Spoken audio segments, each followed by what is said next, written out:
সর্ষে বাটা দিয়ে ঝাল হোক বা কালো জিরে কাঁচা লঙ্কার পাতলা ঝোল, পাতে পাবদা মাছ পড়লে তৃপ্তির শেষ থাকে না। কিন্তু আপনি কি জানেন প্রিয় এই মাছটি আপনার শরীরে ঠিক কী প্রভাব ফেলছে?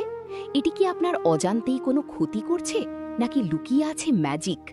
মুখে তোলার আগে বিশেষজ্ঞের মতটা একবার জেনে নিন। বিশেষজ্ঞরা বলছেন পাবদা মাছ পুষ্টির একটা পাওয়ার হাউস।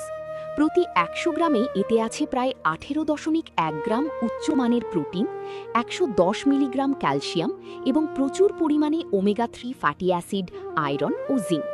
সবচেয়ে বড় কথা, এটি অত্যন্ত কম ক্যালোরিযুক্ত এবং সহজে হজম হয়ে যায়।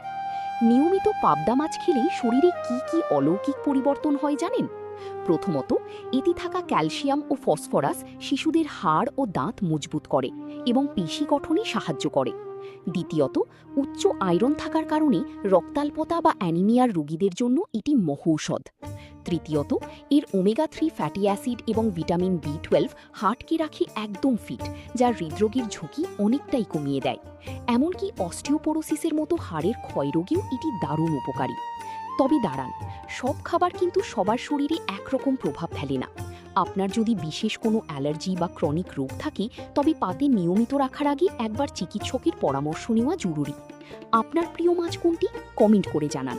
আর এমন সব দরকারি স্বাস্থ্য টিপস পেতে এখনই পেজটি ফলো এবং চ্যানেলটি সাবস্ক্রাইব করে রাখুন। ধন্যবাদ।